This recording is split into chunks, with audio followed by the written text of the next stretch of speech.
우리의 인생 속에서 우리가 새 생명을 가진 자요, 하나님을 아는 자요, 하나님의 기뻐하시는 대로 인도함을 받는 자로서의 달라진 모습을 삶의 현장에서 증언하는 것이 제자된 책임이며 삶과 사명의 현장인 것을 우리가 확인했습니다. 말하자면 모든 족속으로 제자를 삼아 내가 너희에게 분부한 모든 것을 가르쳐 지키게 하라 라고 얘기했어도 그 가르친다는 말로 인해서 무슨 교육이라는 어떤 특수 분야를 생각한다든가 지식을 전수하는 기술 같은 것으로 생각할 것이 아니라 전인격적인 존재로 삶으로 증거되는 신자의 책임이 제자 훈련 속에 나타나는 제자 도요.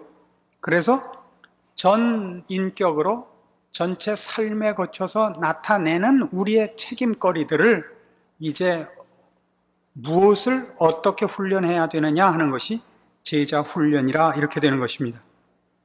처음부터 얘기해온 바와 같이 특별한 기능을 극대화하는 싸움이 아닙니다. 어떤 특별한 기능을 극대화하는 싸움이 아니고 인격과 영혼의 변화가 가져온 새 사람 된 우리의 당연한 그 변화를 증언해야 되는 것입니다. 그래서 제가 자꾸 이런 식으로 얘기를 하니까 예를 들면 지금 제자 훈련을 하는 대부분의 교회들이 이런 특수 기능을 위한 특수 훈련을 시키는 것을 제자 훈련으로 하고 있는 데가 많습니다. 그것도 제자 훈련 중에 한 부분일 것입니다.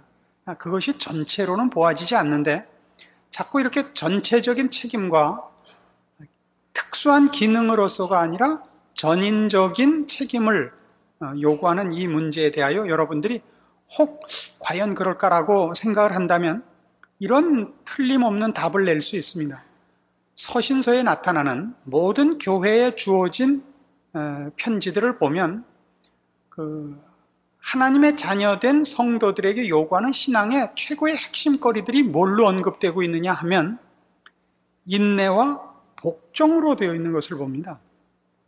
이제 우리가 살펴보겠지만 그래서 참으라든가 견디라든가 믿음으로 승리하라든가 또는 서로 복종하고 서로 겸손하라는 이야기들이 반복적으로 가장 많이 언급되는 이유는 그것이 어떤 특별한 일에 관한 싸움이 아니고 처해진 하나님이 나를 부른 모습과 나를 갖다 세운 환경에 순응하고 거기에서 우리의 믿음을 지켜내는 싸움인 것을 이미 내포하고 있다고 봐서 무관합니다.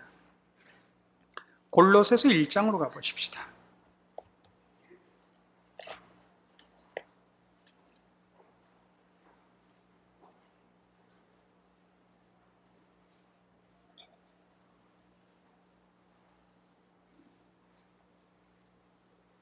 골로새서 1장 9절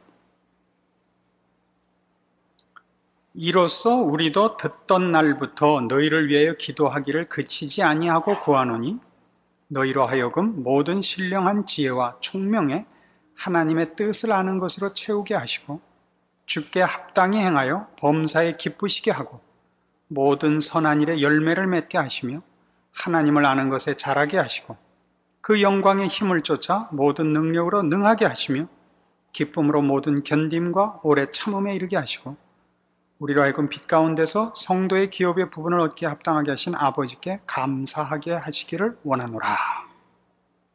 자, 고린도 교회, 골로새 교회 교인들에게 하는 기도예요. 골로새 교회 교인들을 위한 기도인데 전부 뭐냐 하면 9절에 있는 바와 같이 신령한 지혜와 총명에 하나님의 뜻을 아는 것으로 채우고 주께 합당히 행하여 범사에 기쁘시게 하고 그래서 하나님을 아는 것에서 자라게 하고 그 영광의 힘을 쫓아 모든 능력으로 능하게 하여 어디로 가나 보세요. 그래가지고 기쁨으로 모든 견딤과 오래 참음으로 가고 있다고요. 이게 참 이상하지 않아요?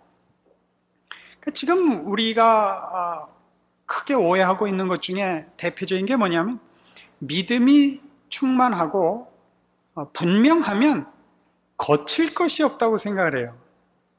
이게 그 대표적인 두 단체가 있는데, 이단이냐고 물으면 그런 거 아직 이단이라고까지는 제가 말을 못 하겠는데 거의 비슷해요. 그게 베레아하고 레마예요. 베레아나 레마나 둘 다 뭐냐 하면, 온전한 믿음을 가지면 실패나 부족함이 없다는 거예요. 한쪽은 병으로 갔고 한쪽은 믿음으로 갔는데 둘 다 결국 근본적인 사상은 그거예요. 무슨 말인지 아시겠죠? 내가 온전한 믿음을 갖고 있으면 병이 침투하지 못한다고 하는 거나, 내가 온전한 믿음을 가지고 있으면 실패할 것이 없다고 얘기하는 것이나, 둘 다 말하자면 신앙에 관한 근본적인 오해에서 비롯된 것인데, 그게 뭐냐면, 우리의 모든 실패는 주께서 내 안에 온전히 나타나도록 내가 주를 모시지 못한 믿음의 연약함 때문이라 그래요. 말로는 맞아 보이죠. 그러면 뭐가 틀리냐면, 주님이 온전히 내 안에 오셔서 뭘 하려고 그러는데요? 십자가를 지게 하시려고 그러는 거거든요. 아무든지 나를 따라오려든 자기를 부인하고 자기 십자가를 지고 해요. 그리스도의 남은 고난을 내 육체에 채우노라요. 온전한 믿음으로 주를 온전히 모셔서 주께서 내 안에서 온전히 힘을 발하시면 뭘 하실 것이냐? 그럼 십자가를 지시는 일의 연장이라고요.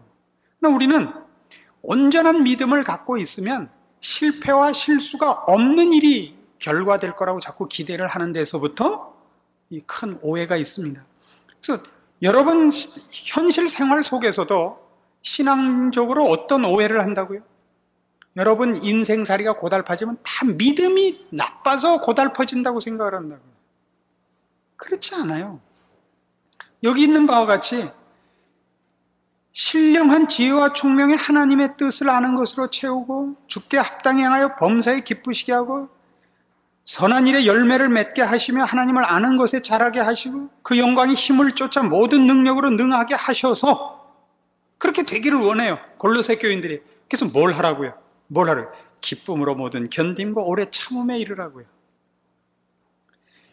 오래 참고 견뎌야 된다는 건 뭐예요? 원하는 결과가 아직 이루어지지 않고 있는 그 갈등과 그 어려움을 믿음으로 견뎌내는 거 아니에요? 그렇지 않습니까? 그래서 신앙이 좋다는 게 우리들에게 굉장히 오해되고 있습니다. 우리나라 사람들이 갖고 있는 완전주의적 이상주의 때문에 그렇습니다. 그래서 신앙의 핵심을 자꾸 오해하는 것이 아닌가 싶어요. 그래서 실제적으로 우리가 예수 그리스도의 증인으로, 하나님의 자녀로 이 땅을 살아갈 때 우리에게 부탁한 일이 뭐냐 그러면, 우리가 믿음을 가지고 이 세상을 훌쩍 뛰어넘어서 하나님의 사람으로 영웅적인 삶을 사는 것이 아니라 주어진 삶 속에서의 수동적인, 어떤 의미에서는 어떻게 보면 소극적인 전투라는 것을 잊지 않으셔야 돼요. 여러분 보고 이렇게 침체되고 이렇게 수무라는, 도망을 가는 식의 소극성을 얘기하는 것이 아니라, 주를 위하여 내가 무엇을 해야지가 아니라 오히려 주께서 나에게 무엇을 요구하시는가라는 듣는 입장에서라는 의미에서 소극적입니다. 고린도전서 15장 가봅시다.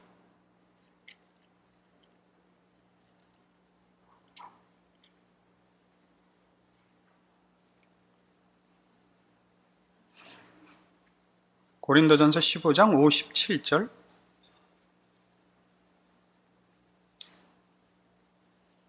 우리 주 예수 그리스도로 말미암아 우리에게 이김을 주시는 하나님께 감사하노니, 그러므로 내 사랑하는 형제들아 견고하며 흔들리지 말며 항상 주의 일에 더욱 힘쓰는 자들이 되라. 이는 너희 수고가 주 안에서 헛되지 않은 줄을 알미니라. 이건 참 기가 막힌 말씀입니다. 참 왜 기가 막히냐면, 이게 지금 뭐에 관한 얘기냐면 51절부터 시작되는, 보라 내가 너희에게 비밀을 말하노니 우리가 다 잠잘 것이 아니요 마지막 나팔의 순식간에 홀연히 다 변화하리라 하는 부활에 관한 말씀 속에 나오는 것인데, 그것이 어떤 의미에서 쓰여진 거냐면, 우리가 죽지 않는다라는 약속을 갖고 있으나 실제로 죽습니다. 우리가 이 세상에서 사별하는 일이 있다고요. 그러나 그것은 하나님과의 관계가 단절이 되거나 영원히 없어지는 죽음이 아니죠. 주 안에서 잠시 잠자는 것이라 이렇게 성경은 되어 있습니다. 언제까지요? 주님이 다시 오시는 그날까지 우리 성도들이, 먼저 죽은 성도들이, 그의 영혼은 주 앞에 가지만 몸은 이 땅에 묻혀 이렇게 분리된 상태로 있다가 주님 다시 오시는 그날이 되어야 우리의 육체가 부활하되 변화된 몸으로, 새 몸을 가지고 이제 새 몸으로 부활해서 영원한 처소에 들어갈 것입니다. 근데 그 얘기를 하면서 뭐라 그러냐면, 이걸 봐라 이거예요. 뭘? 우리가 여기서는 이 세상에서 성도라 할지라도 이 세상을 작별할 땐 죽는 모습이 된단 말이죠. 죽는 모습이 돼요. 근데 그가 예수님 다시 오시는 날 부활할 텐데 나팔 소리가 나서 자고 있다가 깨어나는 게 아니에요. 죽은 자는 들을 수가 없어요. 썩은 육체가. 그를 사망에서 일으키는 것은 주께서 하시는 일이란 말이죠. 그래서 지금 57절, 우리 주 예수 그리스도로 말미암아 우리에게 이김을 주시는 하나님이 우리에게 이김을 주는 거예요. 우리가 사망을 이기는 것이 아니라, 우리가 혼자 부활하는 것이 아니라 하나님께서 그리스도 예수 안에서 우리를 부활시키고 변화시킬 것이에요. 그걸 가지고 58절에 뭐라 하냐면, 그러므로 내 사랑하는 형제들아 견고하며 흔들리지 말며 항상 주의 일에 더욱 힘쓰는 자들이 되라. 이는 너희 수고가 주 안에서 헛되지 않은 줄을 알미니라가 나오는 거예요. 그래서 앞에 있는 논리와 연결해서 보면 이건 무슨 말이 되냐면, 우리가 한 모든 믿음의 행위들이, 믿음의 어떤 일들이 그것 자체로 볼 때 끝까지 실패와 헛된 것으로 보일 수가 있다고요. 마치 우리 성도들이 이 땅에서 신앙생활 잘했는데도 죽을 때는 그냥 세상 일반 믿지 않는 사람들 죽는 것과 똑같이 이 세상을 작별하듯이 믿음을 가지고 신앙생활에 승리를 한 사람들의 모습이 성공한 건지 실패한 건지 구별이 안 가는 모습일 수가 있다고요. 거기에다 대고 무슨 예를 든 거예요? 우리가 지금 이 세상을 작별할 때 죽는 모습이 불신자의 모습과 같다 할지라도 모습이 그래 보이는 것이 실제가 그렇지 않은 것 같이, 주님 다시 오시는 날 나팔 소리와 함께 우리 모든 성도들이 새로운 몸으로 부활하는 것 같이, 주 안에서 우리가 한 수고들은 지금 당장 열매를 못 보고 그 결과를 못 보고 또 그 해나가는 일들이 도대체 될 것 같지 않은 모습으로 있다 할지라도 그것이 그렇게 끝나는 법이 없다 이거예요. 우리가 그 결과를 못 보는 한은 있어도 성도들의 죽음이 죽음으로 끝나지 않는 것 같이 우리들의 수고는 헛된 것이 없느니라 라고 되어 있어요. 그래서 이게 무슨 말이 되느냐 하면, 성도들의 신앙생활은 겉으로 볼 때는 저게 도대체 신앙생활인지 아닌지 모르게 생겨 있다고요. 영웅적이거나 모든 사람을 놀래게 나타나는 것으로 각광받지 못하는 것이 대부분이라고요. 알아들으신다. 대단히 중요한 말씀이시다. 우리는 신앙생활이 내가 헌신을 했고 희생을 했고 열심을 냈으면 열심을 낸 것만큼 두드러져야 된다고 생각을 해요. 효과가 있어야 된다고 생각해요. 그건 몰라요. 그건 참 몰라요. 왜요? 처음 여러분 곡식을 심을 때 어떻게 돼요? 지금 당장 먹을 수 있는 쌀이든 보리든 먹을 수 있는 걸 심는 거는, 심을 땐 버리는 것 같다고요. 뭘 보고 심어요?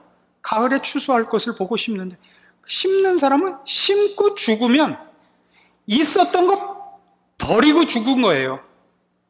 싹이 난 거라도 봐야 뭐 되죠. 그렇잖아요. 한여름을 지내는 농부는 이거 밤낮 나가서 일해야 되는데, 그때 일하는 동안 일하는 동안 무슨 벼를 씹어 먹어요? 할 게 없어요. 나중에 추수하는 사람이야말로 그 결과를 보는 거죠.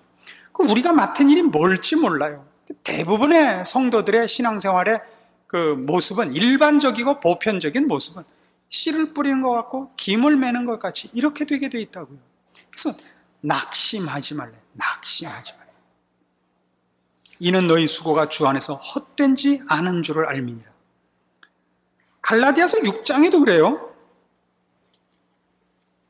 성경에 이런 표현이 훨씬 많은데 그저 외우는 거는 꼭 자기 좋아하는 것만 외운다 그랬죠. 갈라디아서 6장 6절.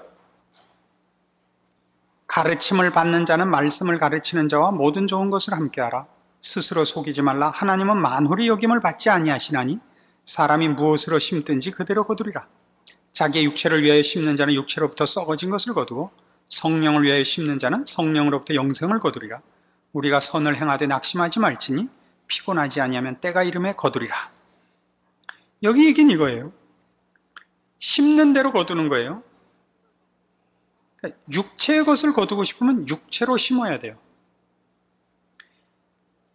여러분의 자녀가 공부를 잘하게 하고 싶으면 자녀를 위해서 기도하면 공부 잘하지 않아요. 기도는 공부 잘하는데 아무 도움이 안 돼요. 여러분이 여러분의 자녀를 공부를 잘하게 하고 싶으면 두들겨 패서 학원 보내고 선생 붙이고 매일 붙잡아 앉혀서 가르치고 그래야 돼요. 심는 거예요. 여러분이 자녀를 위해서 기도를 하면 그 애가 혹 공부를 못해서 노가를 가도 그 애가 졸업할 때쯤 되면 러시아어가 쓸모가 있게 되는 그런 일은 생겨요.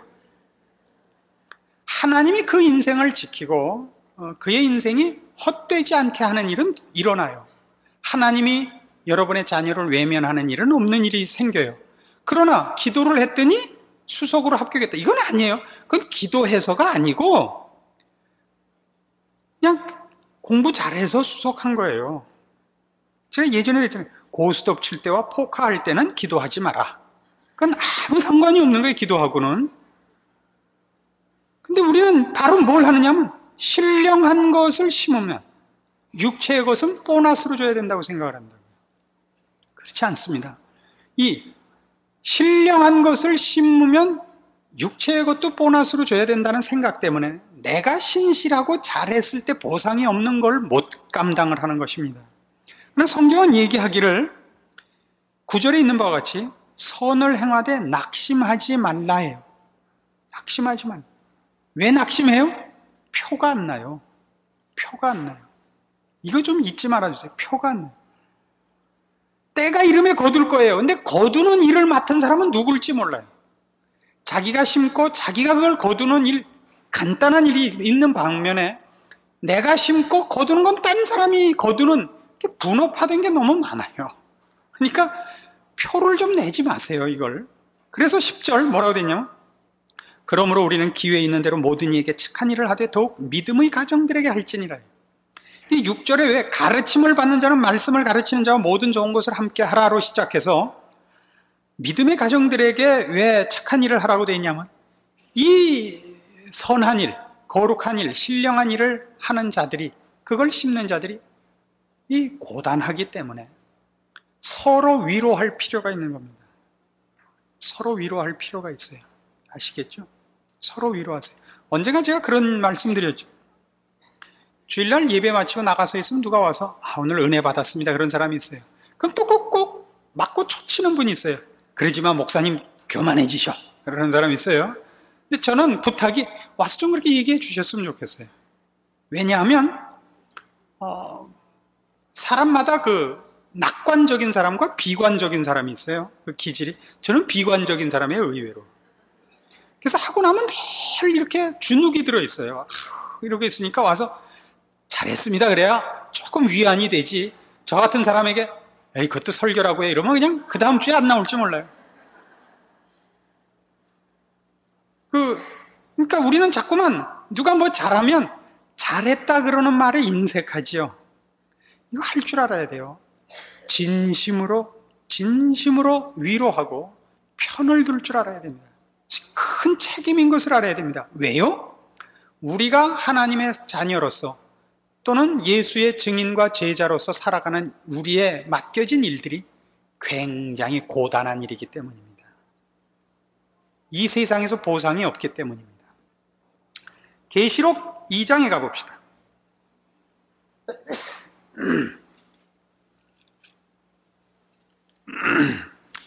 요한계시록 2장과 3장에 걸쳐서 7교회에 보낸 편지가 나오는데 대단히 재미있습니다.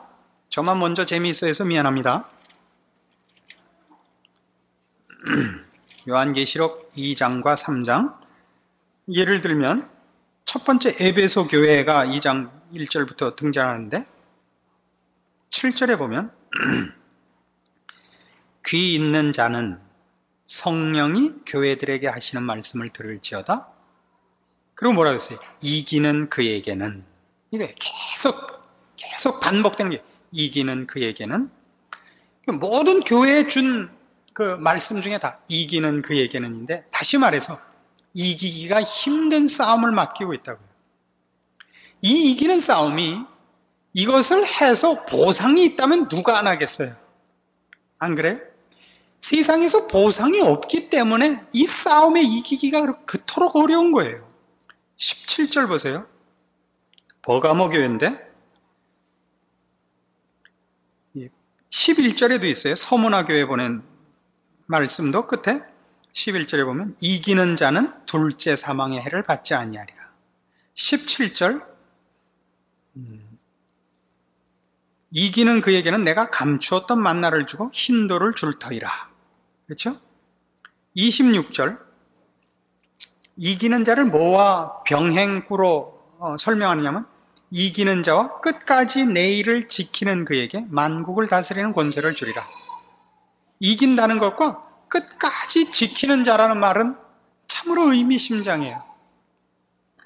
이기는 것이 무슨 이 월드컵 승리하듯이, 전쟁에 이기듯이 이렇게 그 보상과 영광이 이렇게 확 쏟아지는 일이 아닌 거예요. 주의 말씀을 놓지 않고 세상의 유혹과 위협에 굴하지 않고 오해와 경멸을 감수하고 그리고 버텨나가는 모습을 우리에게 상상시키고 있어요. 아시겠죠? 이것이 신앙이에요. 3장 5절 이기는 자는, 그렇죠? 4대 교회 보낸 편지도 이기는 자는 그렇게 되어 있어요. 12절에도요. 이기는 자는 내 하나님 성전의 기둥이 되게 하리라. 필라델피아에 보낸 편지예요. 21절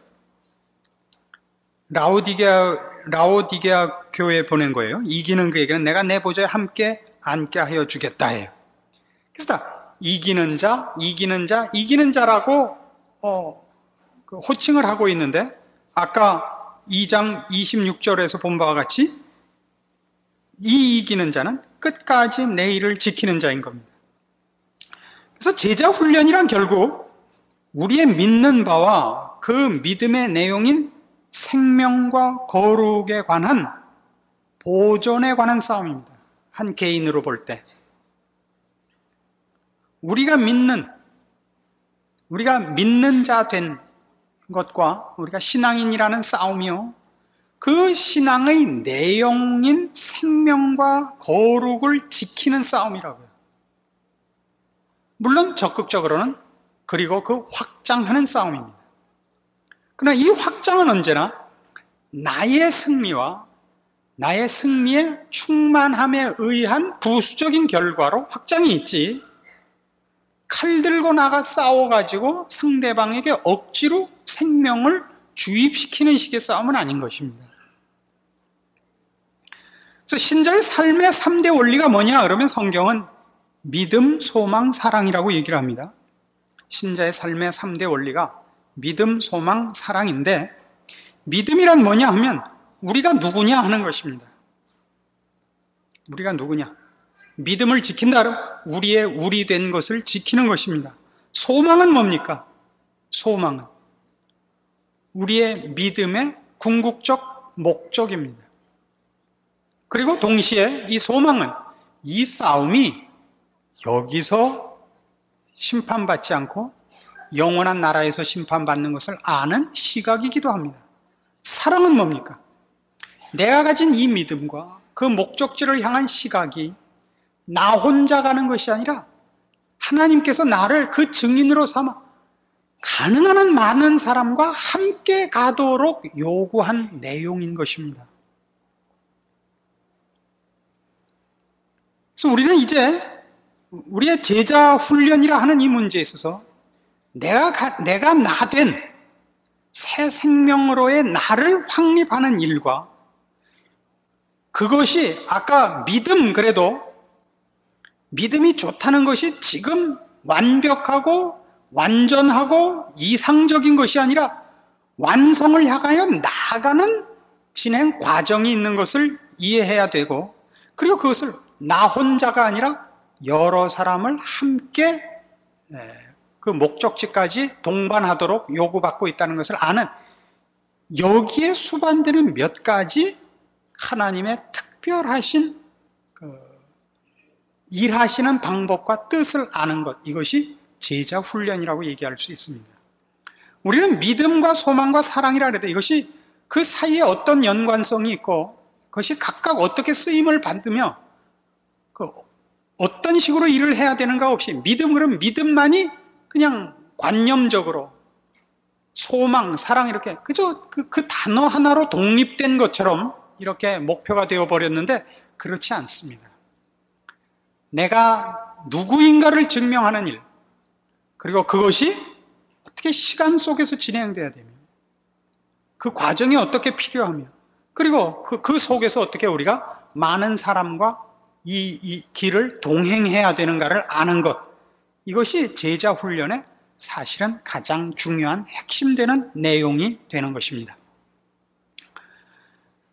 조금 다른 식으로 얘기를 하자면 우리 믿음의 본질적 내용은 생명과 진리라고 말씀드린 바가 있습니다.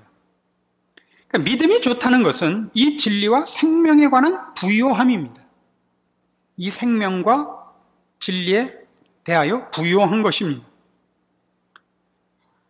그래서 신자의 모든 신앙 훈련은 이 사망에서 생명으로 옮겨진 일에 관한 것입니다. 옛날 사망에 있을 때 그 불순종의 자신을 들여 사망에 이르렀던 열매 없는 인생으로부터 이제 하나님 앞에 산 자가 되어 의의 병기로 생명에 이르는 자의 생명이 갖는 그 풍요로운 열매를 맺는 삶, 이것이 신자의 믿음과 또 본질적인 사명인데, 로마서 6장에 가시면 지금 바로 설명한 이 말씀을 로마서에서 이런 식으로 설명하는 것을 만납니다.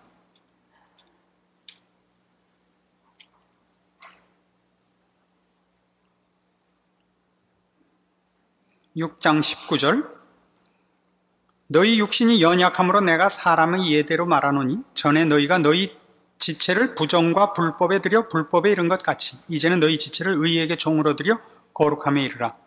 너희가 죄의 종이 되었을 때는 의에 대하여 자유하였느니라. 너희가 그때 무슨 열매를 얻었느냐? 이제는 너희가 그 일을 부끄러워하나니 이는 그 마지막이 사망임이니라. 그러나 이제는 너희가 죄에게서 해방되고 하나님께 종이 되어 거룩함에 이르는 열매를 얻었으니 이 마지막은 영생이라. 죄의 싹은 사망이요 하나님의 은사는 그리스도 예수 우리 주 안에 있는 영생이니라. 그래서 여기 23절에 나오는 죄의 싹은 사망이요 라는 얘기는 결국 죄를 짓는 것은 그 열매가 없어요. 죄는 열매가 아니라 죄를 진 것에 대한 대가는 사망뿐입니다. 그러나 이제 예수 그리스도 안에서 거듭난 우리가 갖는 이 새 생명의 결과는 그 생명이 갖는 마땅한 열매가 있다고 성경이 가르칩니다. 그래서 제자 훈련이 뭐냐 그러면 이 죄를 버려 사망에 이르는 이 불의의 병기로서의 나를 어떻게 뽑아내요? 하나님의 자녀로 의의 병기로 부름받은 새 생명의 가치를 드러내는 싸움을 할 것이냐는 것입니다. 이것이 왜 훈련이 필요하냐 하면 이건 우리의 생각과 판단만으로 되는 것이 아니기 때문입니다. 우리가 우리를 죄에게 들여 불의의 죄의 종으로 불의의 병기로 우리를 들여서 살았던 일들은 우리 몸에 너무 배어 있는 것입니다. 우리는 신분으로 하나님의 자녀로 거듭나고 새 생명을 갖고 있지만 그 새 생명으로 일하고 열매를 맺도록 하는 이 새로 거듭난 사람의 일에 대해서는 우리는 익숙하지 않습니다. 우리는 어린아이와 같습니다. 연습해야 됩니다. 연습해야 됩니다. 그래서 로마서 12장에 가서 이제 드디어 본격적으로 제자 훈련의 내용을 우리가 살펴볼 수 있게 되는데 어떻게 하라고 되어 있는가 봅시다. 로마서 12장 1절, 그러므로 형제들아 내가 하나님의 모든 자비하심으로 너희를 권하노니 너희 몸을 하나님이 기뻐하시는 거룩한 산 제사로 드리라. 이는 너희에 드릴 영적 예배니라. 너희는 이 세대를 본받지 말고 오직 마음을 새롭게 함으로 변화를 받아 하나님의 선하시고 기뻐하시고 온전하신 뜻이 무엇인지 분별하도록 하라. 2절에 나오는 이 모든 것들은 1절에 나오는 우리 몸으로 드리는 거룩한 산 제사를 위한 필수 조건이 되는 것입니다. 그러니까 아는 것, 그것이 중요하지만 그 아는 것은 무엇 때문에 중요하냐면 그렇게 살기 위해서입니다. 그렇게 행하기 위해서입니다. 여기 이 로마서 12장 1, 2절 말씀의 중요함은 우리가 하나님의 자녀 된 것이 변화된 새 생명으로의 증언으로 하나님 앞에 드려져야 되고, 그렇게 할 때 우리가 예수 그리스도의 증인으로의 우리의 책임을 다한다고 성경이 가르친다는 사실입니다. 우린 자꾸 어떤 생각을 하느냐 하면 어떤 특수한 기능과 능력을 가지고 하나님 앞에 어떤 특별한 일로 영광을 돌리고 싶고 나의 신자된 책임을 감당하고 싶어 한다는 사실입니다. 성경은 그렇게 얘기하지 않고 우리 몸으로 해요. 우리 몸으로. 여기서 몸으로라는 것은 이 몸뚱아리를 가르치는 겁니다. 그래서 우리의 전 삶의 모습들, 우리가 하는 행동거지의 모든 것, 일거수일투족, 표정, 이 모든 것이 바로 하나님 앞에 바쳐지는 것이요, 그걸 통해서 하나님의 사람으로서의 우리의 일을 수행해 나가야 된다는 것을 암시하고 있습니다. 그렇죠? 그래서 이제 우리가 살펴보려고 하는 모든 제자 훈련들은 그런 차원에서 성경이 가르치는 것들이고, 실제로 성경은 이제부터 우리가 따지려는 이런 일들에 대하여 훨씬 많은 장들을 할애하고 있고 그 중요성을 강조하고 있습니다. 특별한 일을 강조하고 있지 않습니다. 잊지 마십시오. 15분간 쉽니다.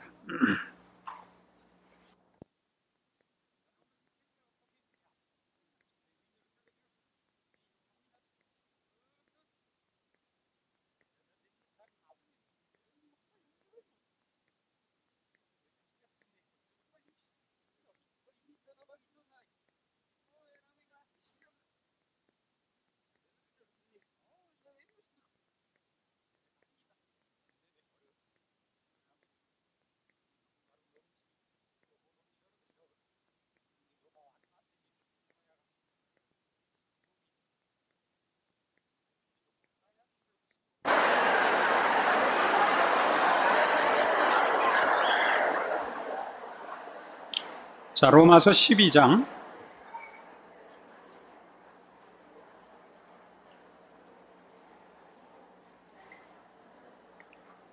로마서 12장 1절에 너희 몸을 하나님이 기뻐하시는 거룩한 산 제사로 드리라. 이는 너희에 드릴 영적 예배니라예요. 이게 영적인 예배예요. 몸으로 드리는 것이. 그래서 그러기 위해서 2절에 너희는 이 세대를 본받지 말고 오직 마음을 새롭게 함으로 변화를 받아 하나님의 선하시고 기뻐하시고 온전하신 뜻이 무엇인지 분별하도록 하라. 이렇게 나옵니다. 그래가지고 말하자면 하나님의 기뻐하시는 뜻이 무엇이냐. 그래서 우리가 어떻게 변화돼야 되느냐 그럴 때 3절 이하에 나오는 내용들을 보시면 이게 굉장히 구체적이고 현실적이라는 것을 봅니다. 내게 주신 은혜로 말미암아 너희 중 각 사람에게 말하노니 마땅히 생각할 그 이상의 생각을 품지 말고 오직 하나님께서 각 사람에게 나눠주신 믿음의 분량대로 지혜롭게 생각하라. 이제 이렇게 시작합니다. 훈련은 이제 뒷부분에서 훨씬 더 이제 소상하게 하겠지만 지금 확인시키려고 하는 것은 무엇이냐면 우리가 생각하는 것 같은 제자 훈련이라 그러면 어떤 특별한 임무, 어떤 두드러진 능력 이런 것들이 있지 않고 너무나 사소하고 너무나 평범한 것들을 요구하고 있다는 생각 때문에 우리가 많이 놀라게 되고, 실제로 성경이 그런 것들을 통해서 우리에게 예수님의 증인 노릇을 하라고 한다는 사실을 확인하고 싶기 때문인 것입니다. 그래서 맨 처음 생각할 것은 뭐냐 하면 전체적으로 그렇습니다만 이 말과 생각이라고 할 수 있습니다. 말과 생각.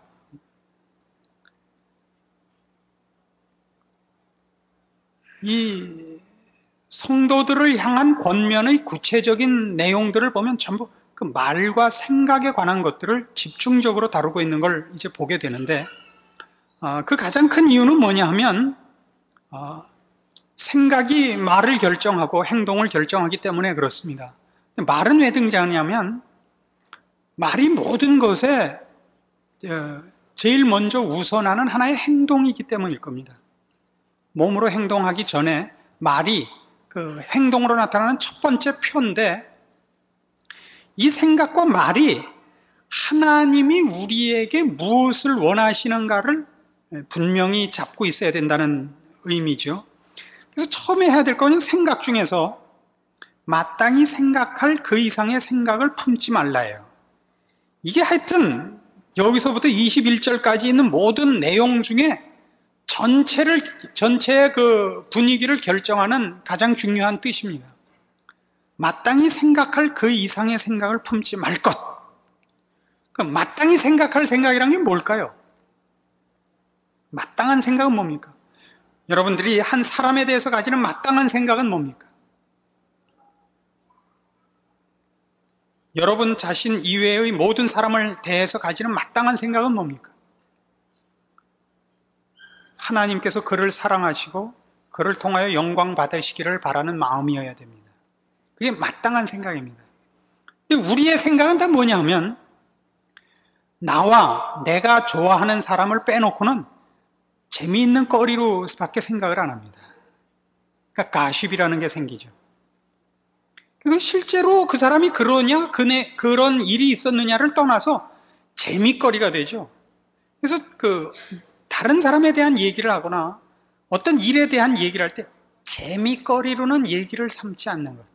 이것이 굉장히 중요한 훈련입니다. 굉장히 중요한 훈련이에요. 생각을 그 이상을 하지 마세요. 그 이상의 생각을 하지 마세요. 그래서 이제 우리가 이 생각에 관한 문제에서 실제적으로 이제 하나 언급하고 지나갈 건 이런 것들이에요. 우리가 누가 미우면 상상의 나래를 펴요. 그 사람이 저렇게 된 건 틀림없이 이러저러한 일이 있어서 그렇게 됐을 것이다. 이거예요. 그건 모르는 얘기인데 너무나 그럴듯하게 이렇게 얘기해요.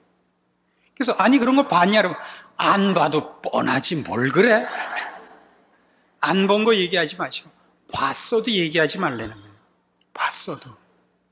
그러니까 누가 이렇대, 누가 저렇대라는 얘기만큼 사람들에게 재미있는 건 없겠지만 그걸 안 하는 것이 바로 이 싸움에 있어서, 제자도에 있어서 훈련해야 되는 첫 번째인 것입니다. 마땅히 생각할 그 이상을 품지 마십시오.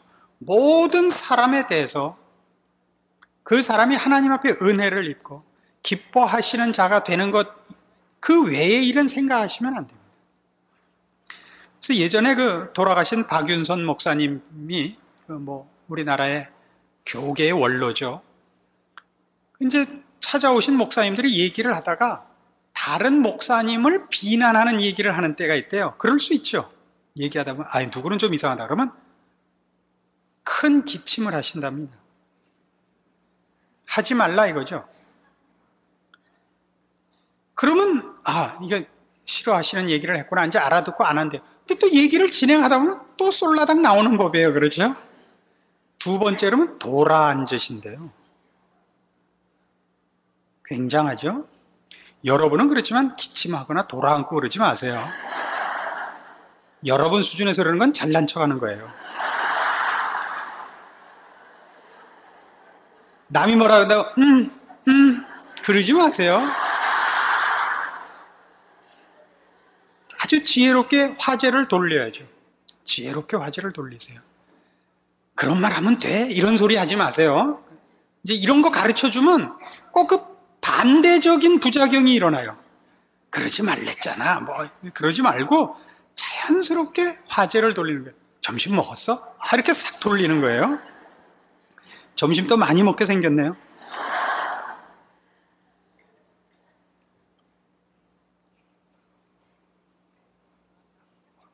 4절 보시면 우리가 한 몸에 많은 지체를 가졌으나 모든 지체가 같은 직분을 가진 것이 아니니 이와 같이 우리 많은 사람이 그리스도 안에서 한 몸이 되어 서로 지체가 되었느니라.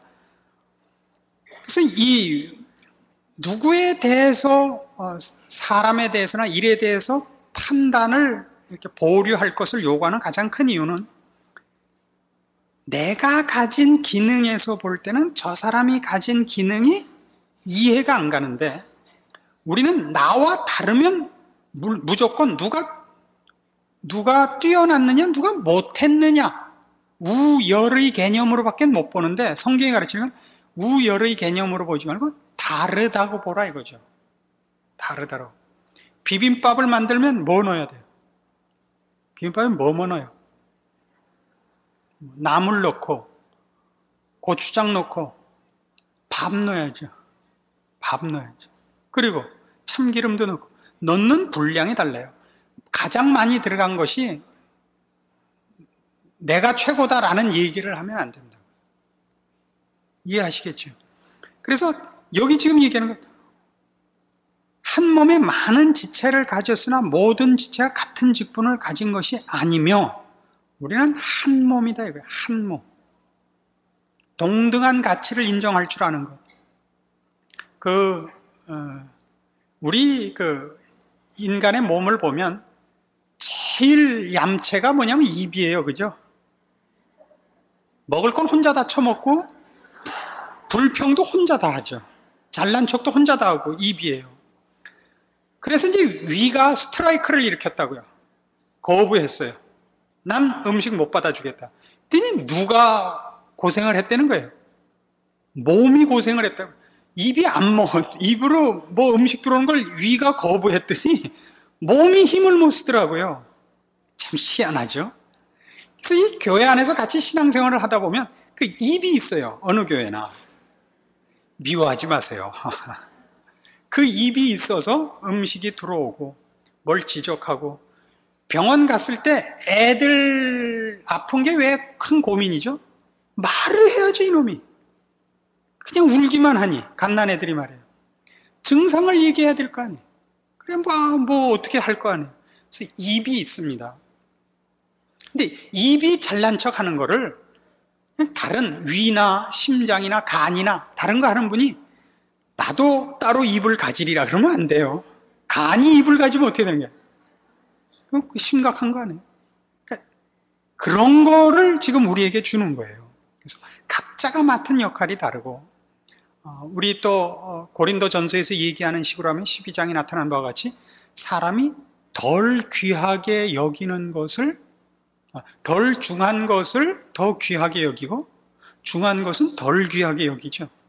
사람 몸에서 제일 중요한 거는 심폐기능이에요.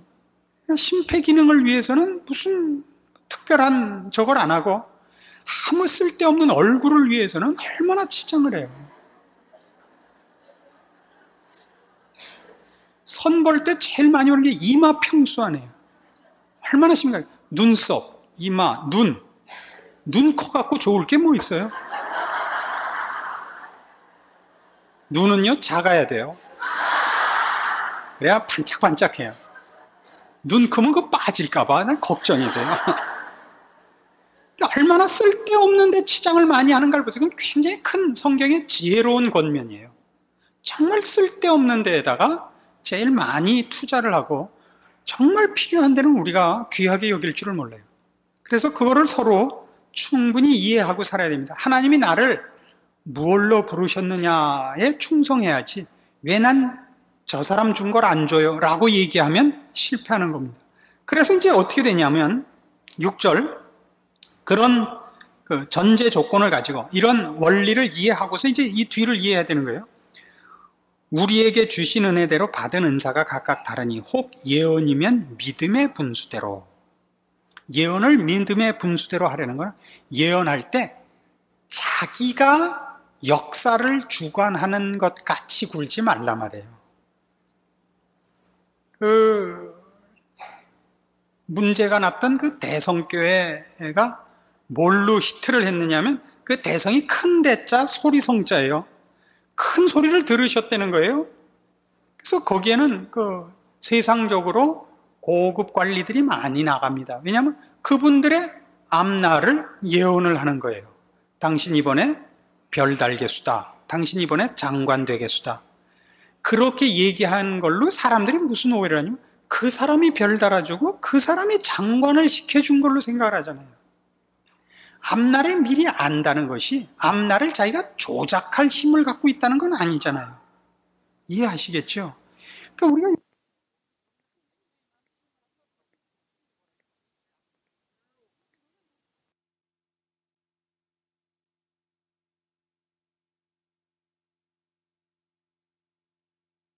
여기서 뭘 알 수 있냐면 여러분이 어떤 사람의 신앙에 약한 것을 보고 성경 말씀을 들어서 그를 권면할 때가 있죠.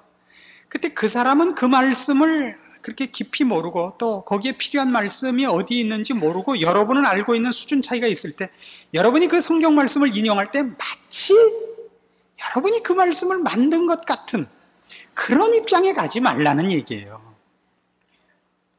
그래서 제가 무슨 말은 절대 쓰면 안 된다 그랬죠? 난 이상하더라. 그 말은 하지 말라. 그 얼마나 큰 잘난 척인지 아세요? 난 이상하더라는 뭐냐? 나한텐 상식 이하의 문제인데 상대방은 그것도 모르더라. 이런 말이거든요. 그래서 난 이상해. 이상하면 치과 가라고 애들이 그래요. 7절 혹 섬기는 일이면 섬기는 일로. 섬기는 일은 섬기는 일로 하려는 거 뭐냐? 섬기는 걸 가지고 자랑하지 말라 말이에요. 섬기는 일로 자랑하는 대표적인 실수가 어디에 많이 나오면 정치인들에게 많이 나옵니다. 모든 이들이 투표할 때 가면 유세할 때 내가 어떻게 국민을 위해서 일할 사람이며 내가 어떻게 애국심을 갖고 있으며 내가 어떻게 모든 국민의 공복감인가를 그렇게 얘기하고 되면 하나도 안 하잖아요. 되면 이렇게 목에 힘을 주나 몰라요. 그래서 그 텔레비의 뉴스에 그 고급 그 당직자들이나 무슨 이런 사람들 나오는 거 보면 앉은 자세부터 꼴불견해요. 이렇게 거드럭거리는지 모르겠어요. 가랭이는 쩍 벌리고 앉았는지 난 이해가 안 가요. 이런 말 하지 않기로 했죠? 그런데도 이상해요, 나는. 가르치면 가르치는 일로예요. 이게 왜 재밌느냐면 섬기는 자는 뭘로 보상을 받고 싶은지 아세요? 섬기면 그의 희생 정신으로 고귀한 인격으로 보상을 받고 싶고 가르치면 뭘로 보상을 받고 싶으냐? 내가 가르친 열매로 보상을 받고 싶다고요. 그러지 말라고요. 효도한다는 건 참 어려운 일인데 효도는 말이에요. 그 상이 뭔지 아세요? 효도의 상이? 효심을 가진 것이 상이에요. 부모에 대하여 불편한 마음과 어떤 불만족을 갖고 있으면 그것 자체가 벌이에요. 안 그렇습니까? 효심을 가진 것이 이미 보상을 받은 거예요.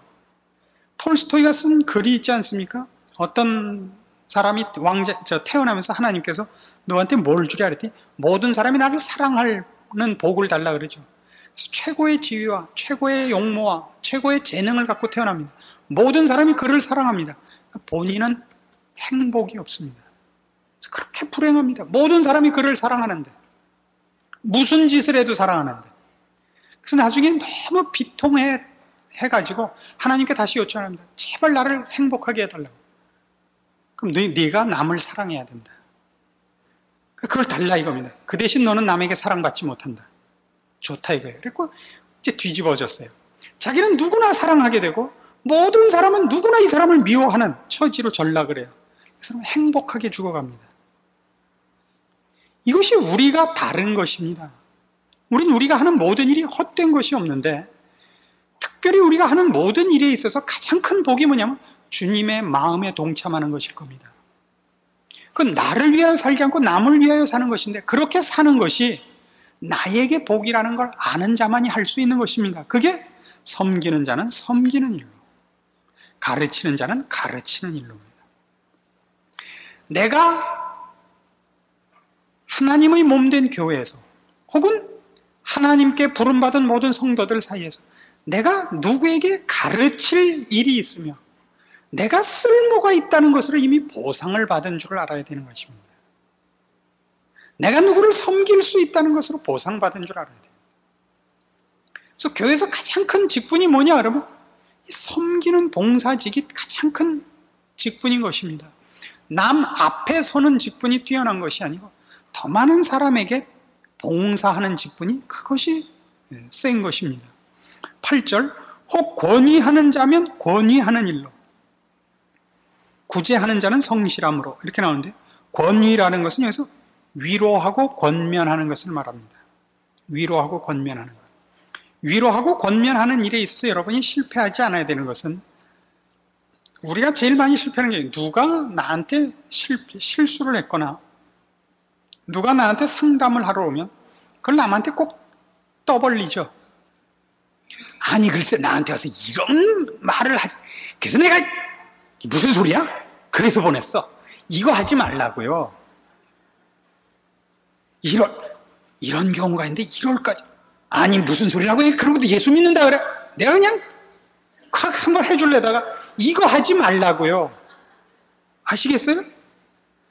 또 여러분이 하나님의 사람이 되고 새 생명을 얻은 자로서 배워야 하는 건 이런 것들이에요.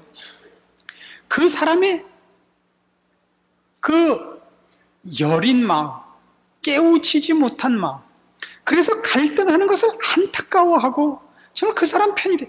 얼마나 속상했을까. 이런 마음으로 그 사람을 저거 하고 혹 이것이 남에게 알려져갖고 남들이 알고 그 사람을 얕보면 어떡할까 하는 마음으로 감쌀 마음을 가져야 되는데 눈을 부라리면서 자기는 그런 건 문제도 아니다. 물어보려면 좀 센 걸 물어보지 말. 이러지 말. 권위하는 자는 권위하는 일로. 누가 나한테 물어보러 온 걸로 참 고마워야 돼. 이렇게 물어봐 주셔서 참 감사합니다. 오늘 저녁은 제가 살게요. 저녁 살 일 또 많아지네. 구제하는 자는 성실함으로. 왜 구제하는 자는 성실함으로 해야죠? 이상하게도 말이죠. 구제받는 자들은 그거 받으러 오지도 않아요.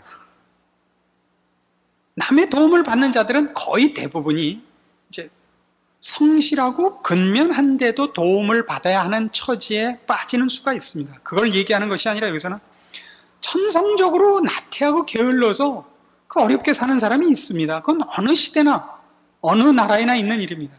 근데 그 사람들을 구제해야 되는데 이 구제받는 사람은 지들이 구제받는 데까지도 안 와요. 줄도 안 서요. 그래서 구제하는 사람은 내가 베푸는 것 때문에 까다롭게 굴면 안 된다는 얘기입니다.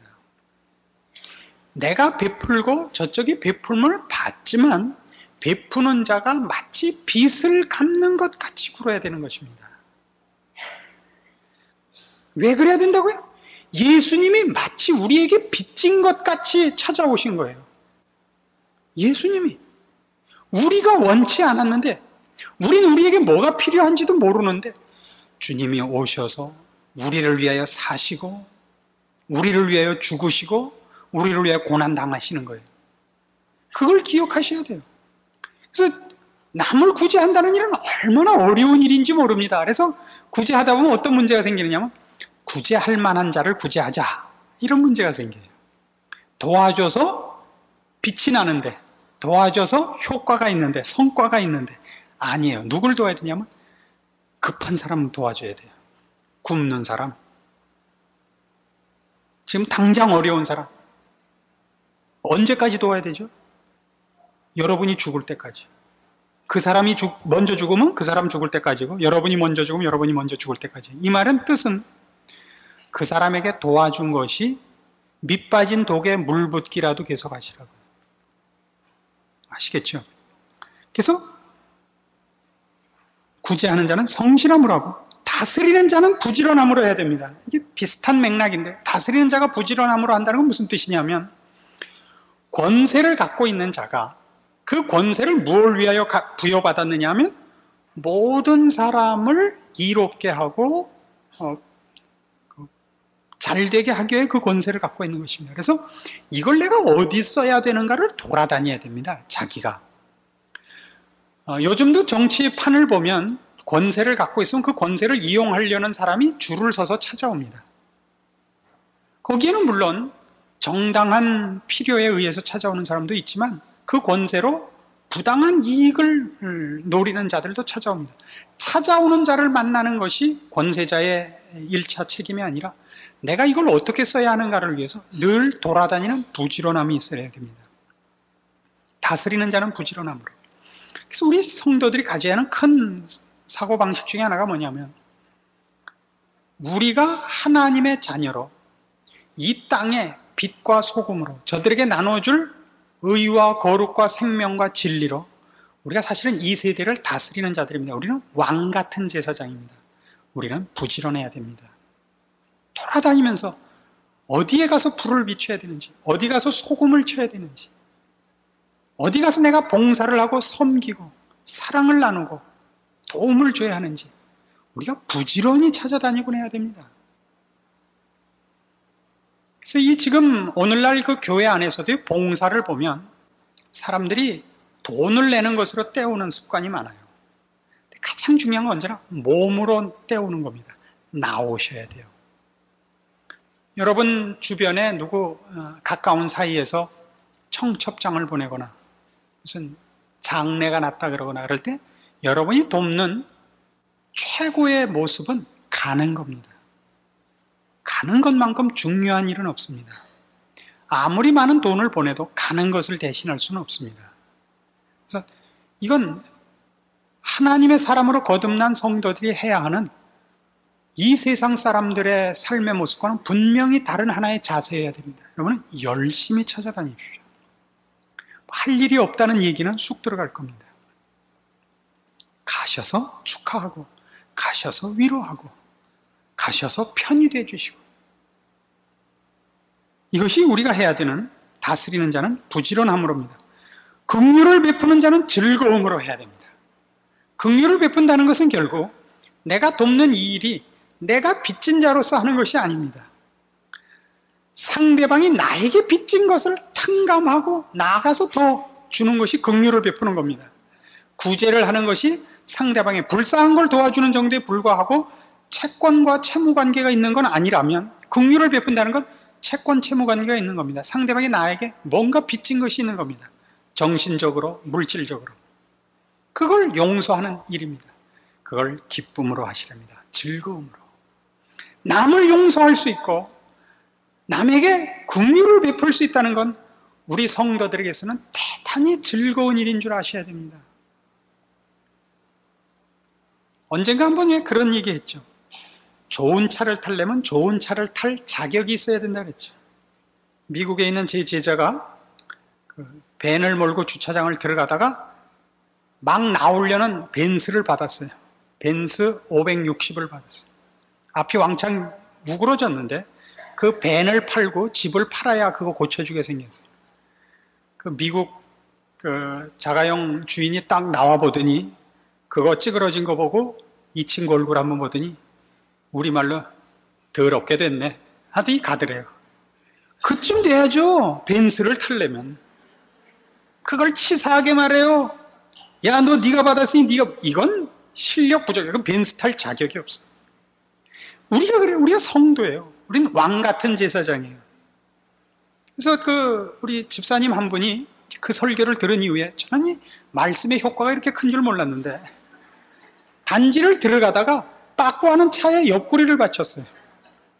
근데 빠꾸하신 분이 받고 나와서 왜 하필 그때 지나갔냐 이거예요. 이건 근데 말이 안 돼요. 주차장에서 나오는 차가 가는 차를 받아놓고 왜 그때 지나갔냐 말이 안 돼요. 집사님이 마침 그날 그 설교를 들었기 때문에 물었대요. 억울하시냐고. 억울하다 할 때. 그럼 그냥 가시라고. 그쯤 돼야 그래도 좀 좋은 차를 탈 자격이 있는 거예요. 우린 누구예요? 우리가 누군지를 몰라요.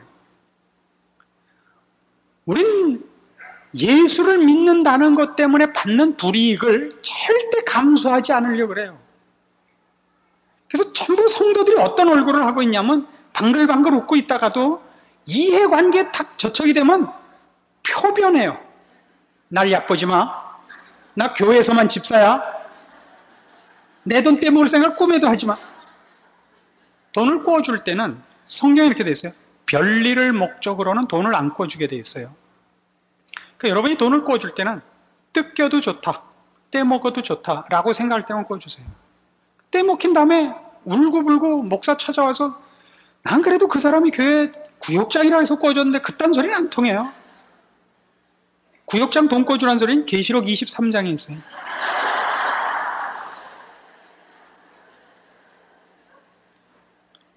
그래서 이렇게 함으로써 이것이 다 뭐가 되느냐? 이게 다 뭐냐? 우리가 누구냐가 증명이 되는 거예요. 저 사람은 다르다. 저 사람은 다르다예요. 저 사람은 다르다. 그럼 저 사람이 저렇게 하고 도대체 무슨 이익이 있느냐? 하나님 앞에서 다 받는다 이거예요. 믿음, 소망이에요. 그걸로 결국 뭐가 이루어지느냐면 나에게 그 은혜를 입고 나의 모습으로 영향을 받은 그 사람들이 내가 가는 길에 찾아오게 된다고요. 그래서 이게 제자예요. 이게 증인이고. 근데 이 일은 참 어려워요. 성경이 하라고 하는 이 일들은 우리가 제일 하기 싫은 거예요. 안 그래요? 이건 연습해야 돼요. 여러분 마음에 이런 마음이 들기를 바라면 안 돼요. 이런 마음 안 생겨요. 연습하셔야 돼요. 9절, 사랑엔 거짓이 없나니 악을 미워하고 선에 속하라. 이 앞에 거 할 때 그것이 사랑에 관한 문제인 줄 알아야 됩니다. 위선으로 할 수 없습니다. 그렇게 함으로써 여러분이 어떤 보상을 기대하면 안 됩니다. 저 사람은 참 멋있어. 이런 인간적인 어떤 대접을 받기 위해서 이러려는 건 아닙니다. 저 사람은 달라? 저 사람은 왜 다르지? 이렇게 되어서 여러분이 믿고 있는 하나님이 증거되기 위해서고 여러분이 다른 생명을 갖고 있는 것을 증거하기 위해서 저 사람은 종자가 달라? 이렇게 평가받으려는 건 아닙니다. 왜요? 사랑의 문제이기 때문입니다. 사랑엔 거짓이 없습니다. 형제를 사랑하여 서로 우애하고 존경하기를 서로 먼저 하며 부지런하여 게으르지 말고 열심을 품고 주를 섬기라. 이 앞에 있는 일들을 그러니까 우리가 누군가와 우리가 어디를 목표로 하고 누구 앞에서 보상받을까 하는 그 우리의 당연한 분별로서 이 일을 할 것입니다. 그러나 한 걸음 더 나아가 그것을 기쁨으로 하십시오. 사랑으로 하십시오. 그건 우리의 자랑입니다. 주께서 이 땅에 오시고 기쁨으로 십자가를 지신 것 같이 그것이 우리의 기쁨이어야 되는 것은 그것을 하나님께서 기뻐하시기 때문입니다. 하나님이 기뻐하시는 것이 나의 기쁨이어야 되고 하나님이 좋아하시는 것이 나의 소원이어야 됩니다. 그것이 우리의 훈련이고 우리의 원칙입니다. 이거 외에는 신앙인이 신앙인 된 증거를 다른 데서 찾을 수가 없습니다. 사랑이 우리를 이렇게 강권하는 겁니다. 그리고 아까도 예를 든 것 같이 사랑을 하는 자는 행복합니다. 거기엔 다른 보상이 필요 없습니다.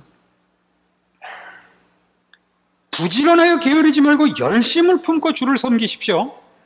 소망 중에 즐거워하며 환난 중에 참으며 기도에 항상 힘쓰며 성도들의 쓸 것을 공급하며 손대접하기를 힘쓰라. 이런 모든 것들은 다 사랑이 갖는 특징인 것입니다. 사랑의 특징은 뭐냐면 주는 즐거움입니다. 주는 즐거움, 나누는 기쁨, 남의 유익을 구하는 것. 이것이 사랑입니다. 이것을 연습하셔야 되는데 처음엔 이걸 다 알고 실천이 안 되니까 여러분이 열심히 연습을 하십시오. 해보십시오. 우리 말라기에서 11조를 내봐라 하는 그 하나님의 그 크신 그 요청을 보는데 그건 11조에 관한 얘기가 아니라 하나님을 믿고 의지하는 삶 전반에 관한 얘기를 상징적으로 얘기한 것입니다. 여러분의 인생이 정말 복 받는가 안 받는가, 행복한가 안 행복한가 해보십시오. 말씀을 따라서 살아보십시오. 여러분은 무엇으로도 얻지 못했던 행복과 보람을 누리실 것입니다. 그래서 너희를 핍박하는 자를 축복하라. 축복하고 저주하지 말라. 즐거워하는 자들로 함께 즐거워하고 우는 자들로 함께 울라. 자, 이게 굉장히 재밌어요. 핍박하는 자를 축복하라예요. 성도들에겐 저주권이 없습니다. 아시겠죠? 우리는 그리스도의 사랑을 전하기 위하여 지금 부름받고 있고 구원을 전파하라고 부름받고 있습니다. 우리가 심판을 얘기하는 것은 구원을 촉구하기 위한 것이지 심판을 행사하기 위해서 심판권을 얘기하지 않습니다. 그렇죠? 저들의 처한 운명을 지적하여 저들을 구원으로 돌이키기 위하여 심판을 얘기하고 하나님의 진노를 얘기하고 죄를 얘기하지, 저들을 경멸하고 저들을 저주하기 위해서는 결단코 아닌 것입니다. 그러나 이 일이 즐거워하는 자들로 함께 즐거워하고 우는 자들로 함께 울라라고 나오는 것은 대단히 의미심장합니다. 사실은 그 일을 할 때 직선적으로 하는 게 다가 아닙니다. 내가 할 일을 다 하는 것이 문제가 아니고 내가 선포할 것을 다 하면 내 책임을 다하는 것이 아니라 상대방에게 효과가 있게 해야 되는 것입니다. 즐거워하는 자들로 함께 즐거워하고 우는 자들로 함께 울라는 그겁니다. 내가 할 말 쏟아붓고 돌아서는 것이 최고가 아닙니다. 우린 지혜로워야 하고 상당한 그 경륜이 필요하다는 것을 배우게 됩니다. 한 사람을 돌이키며 한 사람에게 권면을 하는 것이 얼마나 힘든 일이요, 많은 지혜를 요구하는지를 알아야 될 것입니다. 서로 마음을 같이 하면 높은 데 마음을 두지 말고 도리어 낮은 데 처하며 스스로 지혜 있는 채 말라. 남에게 우리가 베풀고 남에게 우리가 주는 입장에 있다는 것 때문에 우리가 그 사람보다 우월하다는 생각을 가지면 안 됩니다. 하나님이 나를 통하여 일하실 뿐입니다. 원님 태운 당나귀 아시죠? 사람들이 당나귀 보고 절하는 거 아닙니다. 아무에게도 악으로 악을 갚지 말고 모든 사람 앞에서 선한 일을 도모하라. 왜 이것이 등장할까요? 갑자기. 여러분이 이 모든 선한 일과 희생하는 일과 주는 일과 사랑하는 일과 저들의 유익을 위하여 일하는데도 돌아오는 것은 악으로 보상받을 수 있기 때문입니다. 그때 여러분은 그걸 악으로 갚지 말라는 겁니다. 여러분이 하나님의 일꾼으로 더 많은 믿음과 더 신령함과 더 큰 능력으로 나가면 여리고성이 무너지듯이 홍해가 갈라지듯이 모든 것이 그냥 만사형통할 거라고 생각하는 건 천만의 말씀입니다. 우리가 잘하면 잘할수록 더 많은, 더 두터운 벽에 부딪힐 것입니다. 그것이 성경이 가르치는 것입니다. 내가 한 모든 것이 심기어지는 작업이고 그 열매는 뒤늦게 엉뚱한 데서 나타날지 모릅니다. 그리고 당장은 그 씨를 뿌리는 것을 방해하러 오는 적군뿐입니다. 우리는 놀랍니다. 내가 뭘 잘못했나? 이렇게 힘들어하고 어떻게 해먹겠나? 주님이 이 땅에 오셔서 인간으로 오셔서 모든 고생을 하시고 맨 나중에 뭐예요? 빌립보서 2장에 얘기한 바와 같이 죽기까지 순종하셨어요. 그냥 죽은 것이 아니죠. 십자가에 죽으십니다. 그건 가장 큰 고통과 가장 큰 모욕의 자리였다고요. 이거 배우고 이거 훈련해야 돼요. 한번 정말 성도답게 한번 나가서 해보세요. 그러면 어머나 그럴 사람은 아무도 없고 너 미쳤니? 이런 사람만 옆에 생긴다고. 그 다음엔 완전히 먹던 떡으로 여길 거예요. 쟤는 뭐 의에 밀어붙인다고요. 의에. 여러분이 여러분의 권리와 또는 세상의 질서까지 무너뜨리고 여러분이 막 지라는 얘기는 안 해요. 그건 훨씬 또 다른 문제인데. 그러나 마태복음 5장에서 얘기하는 건 전부 뭐냐 하면 여러분 개인을 지키기 위하여, 여러분 개인의 욕심과 여러분 개인의 자존심을 지키기 위하여는 싸워서는 안 된다고 되어 있는 겁니다. 오른편 뺨을 때리면 왼편 뺨을 대고 속옷을 달래면 겉옷을 줘야 되는 겁니다. 우리는 우리의 자존심을 지키기 위하여는 싸우지 않습니다. 법 질서는 지켜야 되죠. 그러니까 가다가 접촉사고 나면요, 아가가가 고면 소매 걷어붙이고 아니 이러지 말고 다 떠들게 두고 경찰서로 갑시다 그랬어요. 그 사람하고 싸우지 말고 순경을 부르세요. 순경을 부르세요. 지금 이만저만 하게 됐는데 제가 어느 만큼 책임을 져야 됩니까? 그렇게 하세요. 왜 그 사람하고 싸워요? 아, 이거 참 일이 난처하게 됐습니다. 그러셔야죠. 저는 잘 납득이 안 가는데요. 그러셔야죠. 그걸 교묘하게 하지 마세요.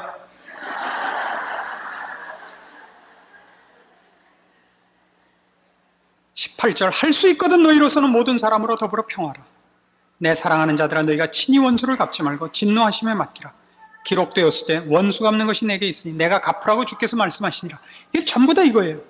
우리가 지금 갖고 있는 사명은 심판권이 아니에요. 지금은 전도권이에요.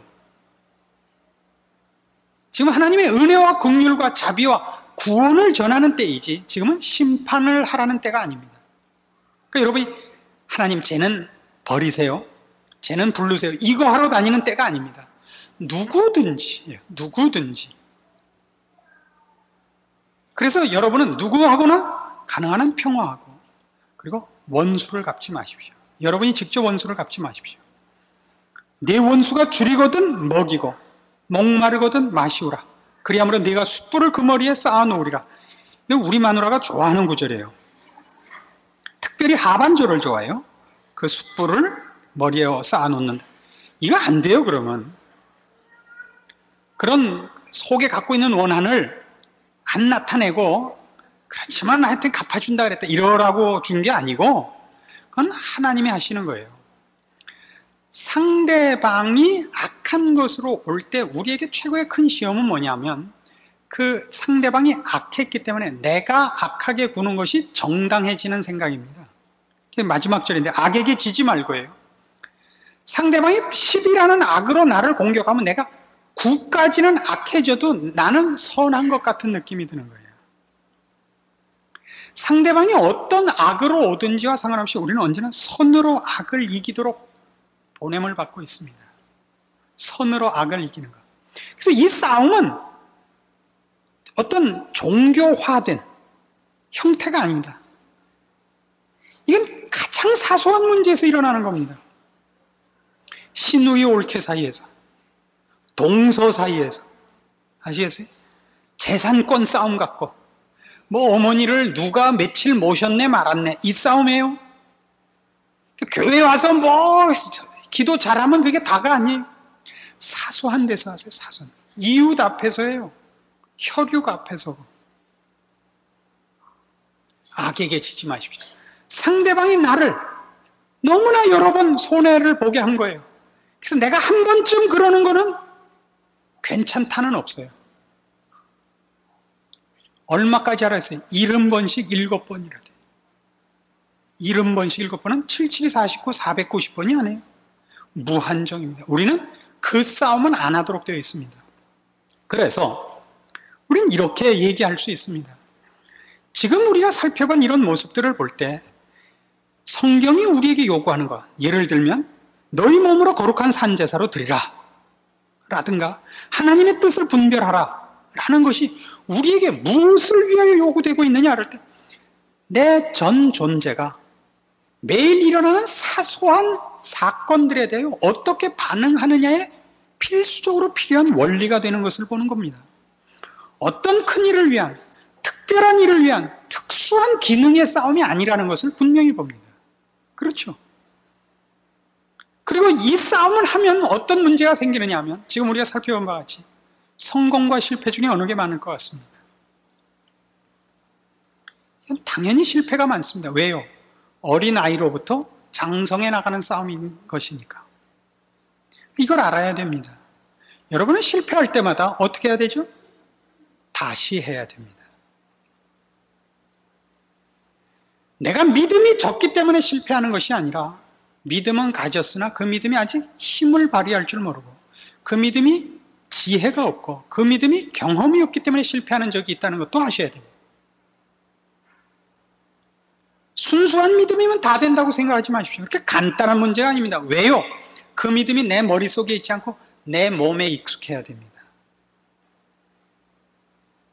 그래서 그것이 제자 훈련이라는 것입니다. 우리는 이 훈련을 해야 됩니다. 서로 연습해야 됩니다. 영어 단어를 외우듯이 연습을 해야 됩니다. 운동 연습을 하듯이 해야 됩니다. 강만수라는 그 유명한 배구 선수가 그랬어요. 하루 연습을 안 하면 자기가 안 돼요. 그렇게 훌륭한 선수인데도, 최고의 실력자인데 연습을 하루 안 하면 자기가 안 돼요. 이틀을 안 하면 감독이 알아본대요. 그래서 저놈 연습 안 했구나. 사흘을 안 하면 관중이 안 돼요. 그거 배구에 대해서 몰라서가 아니죠. 알 건 다 알았죠. 연습이 안 되면, 연습이 부족하면 몸에서 척척 배어나오질 않는 거예요. 제자 훈련이라 그럴 때 우리는 자칫 잘못하면 기고만장한 신앙이라고 생각하기 쉽습니다. 남보다 더 높고 더 큰 소원과 주를 향한 열심을 가지고 그래서 주께서 거기에 능력을 부어주시사 여태껏 아무도 못했던 모세 같고 엘리야 같은 어떤 일을 해내는 그런 특별한 훈련을 하는 것 아닙니다. 오히려 성경에 나타난 모든 인물들은 그 사람들이 위인이기 때문이 아니라 그 사람의 생애에 우리에게 교훈할 가치가 많기 때문에 등장시키는 겁니다. 모세든지 엘리야든지. 그 사람이 남다른 사람이라서가 아닙니다. 성경이 우리에게 요구하는 것은 모든 성도가 다 주를 담는 것입니다.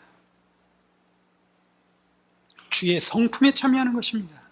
그 거룩과 영광에 서는 것입니다. 그래서 우리는 그 훈련을 사소한 데서 해야 됩니다. 모든 우리의 삶의 형편 속에서, 그때의 환경과 조건 속에서 우리는 바로 이 싸움을 해나가서 나를 바꿔야 됩니다. 큰 일을 한 업적으로 훈장을 다는 것이 아니라 내 밖에 어떤 업적을 쌓는 것이 아니라 내가 달라지는 싸움을 하는 겁니다. 내 생각과 내 습관과 내 본질이 달라지는 연습, 훈련 될 때까지 말입니다. 이것이 제자 훈련입니다. 다음번에 구체적으로 그 싸움에 관한 내용들을 더욱더 살펴보게 될 것입니다. 다음 주는 쉽니다. 다음 주는 쉬고 그 다음 주에 마지막 시간을 가지겠습니다. 기도합시다. 하나님 아버지 은혜를 감사합니다. 우리를 사랑하신 것과 우리를 통하여 영광 받으시기를 기뻐하심에 감사드립니다. 그러므로 우리가 우리의 삶을 주의 이름으로 산다는 것을 기억하고 우리로 지혜롭게 하시고 주의 뜻에 순종하게 하사 우리의 인생으로 복되게 하옵소서. 우리 하나님이 우리를 통하여 받으시는 영광을 기억하고 우리 기쁨으로 사랑으로 우리가 만나는 모든 사람 앞에 사건 앞에 신자로 설 수 있게 하시옵소서. 예수님의 이름으로 기도합니다. 아멘.